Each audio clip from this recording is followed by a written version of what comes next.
అయితే చూసి చూడనట్టు పోవాలనుకున్న మావోయిస్టుల యొక్క ఆలోచన ధోరణి గిరిజనులకి మావోయిస్టులు దూరం చేసింది.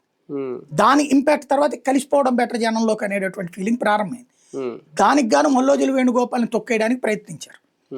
ఈ లోపుగా అతను లొంగిపోవడం, ఆ తర్వాత అతను ఇచ్చినటువంటి స్టేట్మెంటు, వీటి తర్వాత క్రమంగా అర్థమైంది ఏంటంటే పోలీసులకి పూర్తి వీళ్ళ అనుపానులు తెలుసు. మేబీ గణపతి ఎక్కడ ఉన్నాడో కూడా తెలుసు వీళ్ళకి పోలీసులు. ఇవాళ ప్యూర్ ఫీడ్బ్యాక్ ఉంది పోలీసుల దగ్గర.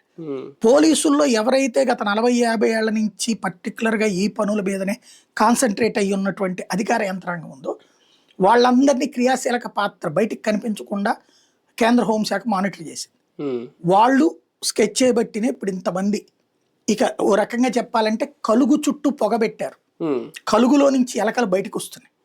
ఈ ఎలకలను ఎక్కడికక్కడ బోనుల్లో పడుతున్నారు లేదా చంపేస్తున్నారు. గిరిజనుల అండ లేకుండా నక్సల్స్ అయితే ఇప్పుడు మారేడుమిల్లి అడవుల ప్రాంతాల్లో కానీ ఇప్పుడు ఏ సీట్ అనుకుంటున్నాం ఎక్కడైతే ఈ 3 రాష్ట్రాల్లో ఉండరు అనేది. ఇప్పుడు అండ ఏమన్నా కోల్పోతారా? పోడు భూముల మీద వ్యవసాయం మీద ఆధారపడిన గిరిజనులు కానీ లేదు, ఓకే మీరు అన్నట్టు చదివించకపోవచ్చు, ఇల్లు ఇవ్వకపోవచ్చు నక్సల్స్, కానీ వాళ్ళకి వాళ్ళ అండగా ఉన్న ప్రాంతాలు ఉన్నాయి ఇప్పటికీ కూడా. అలాంటి చోట్ల మావోయిజం అనేది నిర్మూలించడం సాధ్యం అవుతుందా? వాళ్ళ అండ కోల్పోతారా? వాళ్ళకి కేంద్రం ఇచ్చే భరోసా ఏంటి? ప్రభుత్వం అనేటటువంటిది గ్రౌండ్ లెవెల్కి వెళ్ళని రోజుల్లో మావోయిస్టులు వెళ్ళగలిగారు. అప్పుడు సక్సెస్.